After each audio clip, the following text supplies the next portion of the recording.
സുഹൃത്തുക്കളെ, ഞാൻ നിങ്ങളെ മുമ്പിൽ നിന്ന് കാണിക്കുന്നതെന്ന് പറഞ്ഞാൽ റഷ്യക്കാരുടെ കൊക്കോക്കോളയാണ്, തദ്ദേശീയപരമായിട്ടുള്ള കൊക്കോക്കോള. അപ്പോൾ ഇത് റഷ്യൻ ബേക്കൽ സോഡ എന്നാണ് അറിയപ്പെടുന്നത്. അപ്പോൾ ഇതിൽ ഇപ്പം നമുക്കൊന്നും വായിച്ചൊന്നും മനസ്സിലാവില്ല. അപ്പോൾ ഇതിപ്പോൾ ബേക്കൽ ലേക്കാണ് ഈ കാണിക്കുന്നത്. ഇത് മുഴുവൻ റഷ്യനിലാണ്. ഞാൻ പിന്നെ ഇവരുടെ സൈറ്റിൽ പോയിട്ട് ട്രാൻസ്ലേറ്റർ വെച്ചിട്ട് കുറച്ച് കാര്യങ്ങൾ മനസ്സിലാക്കിയായിരുന്നു. അപ്പോൾ ഇത് അതിൻ്റെ അകത്ത് അവർ ഇൻഗ്രീഡിയൻസ് ആയിട്ട് പറയുന്നത് ആർട്ടിസ്യൻ വാട്ടർ എന്ന് പറഞ്ഞാൽ, ഈ ബേക്കൽ ലേക്കിൽ ആർട്ടിസ്യൻ വാട്ടർ എന്ന് പറഞ്ഞാൽ അവിടെ ചെർണോഗൊലോവൊക്ക എന്ന് പറഞ്ഞിട്ട് ഒരു സ്ഥലമുണ്ട്. അപ്പോൾ അവിടെ ഒരു ബേക്കൽ ലേക്ക് ഉണ്ട്. അത് 25 മില്യൺ ഇയേഴ്സ് ഓൾഡാണെന്ന് പറയണം. അപ്പോൾ അത് 15 കിലോമീറ്ററിലധികം താഴ്ചയുണ്ടെന്നൊക്കെ പറയണം. പിന്നെ അവിടെ കുറേ കോൺസ്പിറസി തിയറീസ് ഒക്കെ ഉണ്ടെന്നൊക്കെ പറയണം. എന്ന് പറഞ്ഞാൽ അവിടെ UFO ഒക്കെ ഉണ്ടെന്നൊക്കെ പറയണം. അതിനെ പറ്റിയൊന്നും നമുക്കറിയില്ല. നെറ്റിലങ്ങനെ കുറേ കണ്ടാൽ. പിന്നെ ഇൻഗ്രീഡിയൻസ് എന്ന് പറയുന്നത് എനിക്ക് ആർട്ടിസ്യൻ വാട്ടർ. അപ്പോൾ ബേക്കൽ ലേക്കിൽ ആർട്ടിസ്യൻ വാട്ടർ എന്ന് പറഞ്ഞാൽ ചെർണോഗൊലോവ്ക, എൻ്റെ പ്രൊനൗൺസിയേഷൻ തെറ്റായിരിക്കും. അവിടെ ഉള്ള ബേക്കൽ ലേക്കിൽ ആർട്ടിസ്യൻ വാട്ടർ, പിന്നെ കുറച്ച് പഞ്ചസാര ഉണ്ട്, പിന്നെ സൈബീരിയൻ ജിൻസെങ് എന്ന് പറഞ്ഞിട്ട് ഒരു ഹെർബ്, അതിൻ്റെ എക്സ്ട്രാക്റ്റ് ഉണ്ട്. അതിനെപ്പറ്റി ഞാൻ കുറച്ച് കഴിയുമ്പോൾ പറയാം. പിന്നെ നമ്മുടെ ചായ, ബ്ലാക്ക് ടീ, പിന്നെ കുറച്ച് പഞ്ചസാര, പിന്നെ കളറ് ചെറുതായിട്ട് E150D ഉണ്ടെന്ന് പറയുന്നത്, അത് വലിയ കുഴപ്പമില്ലെന്ന് പറയുന്നത്. പിന്നെ നാച്ചുറൽ ഫ്ലേവേഴ്സ്, സിട്രിക് ആസിഡ് ഉണ്ട്, പിന്നെ കാർഡമം, യൂക്കലിപ്റ്റസ്, ലെമൺ, അതിൻ്റെയൊക്കെ ഓയിലിൻ്റെ ചെറുതായിട്ട് ചേർത്തിട്ടുണ്ട്. പിന്നെ പ്രിസർവേറ്റീവായിട്ട് സോഡിയം ബെൻസൈറ്റ്, നമ്മുടെ അവിടെ ചെയ്യുന്ന അതേ സെയിം തന്നെ.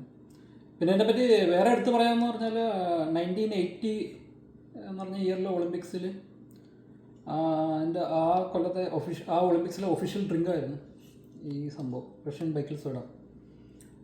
പിന്നെന്താണ്, തുറന്നു കഴിഞ്ഞാൽ 3 ദിവസത്തിനുള്ളിൽ തീർക്കണമെന്ന് പറയുന്നുണ്ട്.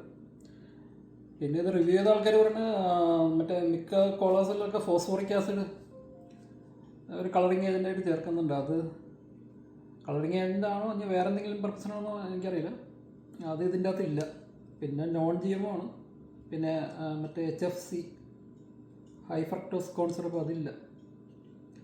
പിന്നെ റഷ്യക്കാരുടെ പൊതുവെ ഫീഡ്ബാക്കിൽ ഇത് ബ്ലാക്ക് ബ്രെഡ്, അവരുടെ ഒരു ബ്ലാക്ക് ബ്രെഡ് ഉണ്ട്, ഈ റൈ വെച്ചിട്ടുണ്ടാക്കുന്ന, റൈ ധാന്യം വെച്ച്, അതിൻ്റെ കൂടെ കഴിക്കാൻ നല്ലതാണ്. പിന്നെ ബാർബിക്യൂവിനും നല്ലതാണെന്ന് പറയുന്നുണ്ട്. പിന്നെ വോഡ്ക്കയുടെ ഒപ്പം കഴിക്കാനും നല്ലതാണെന്ന് പറയുന്നുണ്ട്. പിന്നെ ഇത് ടേസ്റ്റൊക്കെ ഓരോരുത്തരും ഓരോ ഇത് പറയണം. അപ്പോൾ ടേസ്റ്റ് ഒരു അക്യൂറേറ്റ് ടേസ്റ്റ് ആയതുകൊണ്ട് നമ്മൾ ടേസ്റ്റ് ചെയ്ത് നോക്കിയാലേ പറയാൻ പറ്റുള്ളൂ. പിന്നെ ഇതിൽ മെയിൻ കണ്ടൻറ്റ് സൈബീരിയൻ ജിൻസെങ്, അതൊരു അഡാപ്റ്റജനാണ്. അപ്പോൾ അത് എൻ്റെ പ്രധാന ഫീച്ചേഴ്സ് എന്ന് പറഞ്ഞാൽ reduces fatigue and increases energy. അപ്പോൾ അത് ഈ ബ്ലഡ് യൂറിയ നൈട്രജൻ അതിൻ്റെ അക്കമുലേഷനും ലാക്റ്റിക് ആസിഡിൻ്റെ അക്കമുലേഷനും ഡിലേ ചെയ്തുകൊണ്ടാണ് ഈ ഫാറ്റിഗ് കുറയ്ക്കുന്നത്. പിന്നെ ബൂസ്റ്റ് അത്ലറ്റിക് എൻഡ്യൂറൻസ്, അത് പറയുന്നത് സ്റ്റാമിന അത്ലറ്റിക് എൻഡ്യൂറൻസ് ഒക്കെ ബൂസ്റ്റ് ചെയ്യുമെന്ന് പറയുന്നുണ്ട്. അപ്പോൾ എന്താണ്, VO2 എന്നൊരു സംഭവമുണ്ട് നമ്മുടെ ശരീരത്തിൽ, maximum amount of oxygen your body can use during an exercise, അത് ഇൻക്രീസ് ചെയ്യുമെന്ന് പറയുന്നുണ്ട്. പിന്നെ എൻഹാൻസസ് ഗ്ലൈക്കജൻ ഫാറ്റ് യൂട്ടിലൈസേഷൻ. പിന്നെ ഈ സൈബീരിയൻ ജിൻസെങ്ങിൻ്റെ ഗുണം എന്ന് പറഞ്ഞാൽ ബ്ലഡ് ഷുഗർ റെഗുലേഷൻ. പിന്നെ പ്രധാനമായിട്ട് enhances cognitive function and mood, improves memory, increase alertness. ഇതൊക്കെയാണ് എൻ്റെ ഫീച്ചേഴ്സായിട്ട് പറയുന്നത് ഈ സൈബീരിയൻ ജിൻസെങ്ങിൻ്റെ. അപ്പോൾ ഇതിൻ്റെ ഡീറ്റെയിൽസും റെഫറൻസൊക്കെ ഞാൻ ഡിസ്ക്രിപ്ഷനിൽ ഇട്ടേക്കാം. അപ്പോൾ ഇതൊക്കെയാണ് ഇതിനെപ്പറ്റി പറയാൻ കഴിയും. നമുക്ക് ടേസ്റ്റ് ചെയ്ത് നോക്കാം. അപ്പോൾ നമ്മളൊരു ഗ്ലാസ്സിലെടുത്തിട്ടുണ്ട്, ഇനി ഒന്ന് ടേസ്റ്റ് ചെയ്ത് നോക്കാം.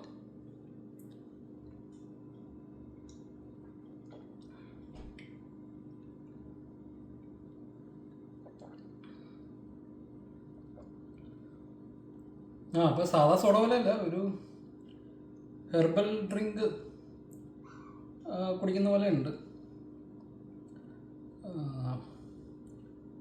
അപ്പോൾ ഒരു ചെറിയൊരു മധുരമുള്ള,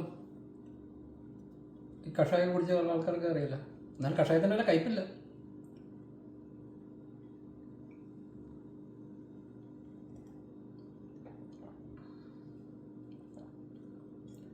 അപ്പോൾ എക്സാക്റ്റ് ഇപ്പം ഞാനിപ്പോൾ എന്താ പറയണതെന്ന് ഇപ്പോൾ അറിയില്ല. ഏതൊരു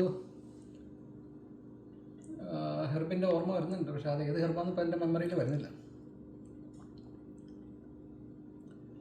പിന്നെ ആഫ്റ്റർ ടേസ്റ്റ് വരുമെന്നൊക്കെ പറഞ്ഞു, പക്ഷേ എനിക്കൊന്നും വന്നിട്ടില്ല. എന്നിരുന്നാലും കൊള്ളാം. മറ്റേ സാധാ അമേരിക്കൻ ബ്രാൻഡ് കൊക്കോള അതിനേക്കാളും നല്ലതാണ്. ഒരു പഞ്ച്, ഒരു പ്രത്യേക ടേസ്റ്റ് ഉണ്ട്, ഇമ്പാക്റ്റ് ഉണ്ട്.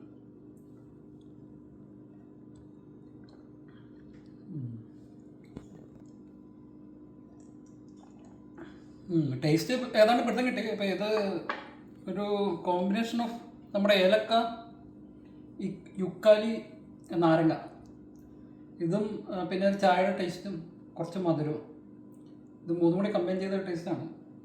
എന്തായാലും കൊള്ളാം, ഒരു ഇമ്പ്രസീവാണ്. ഓക്കെ.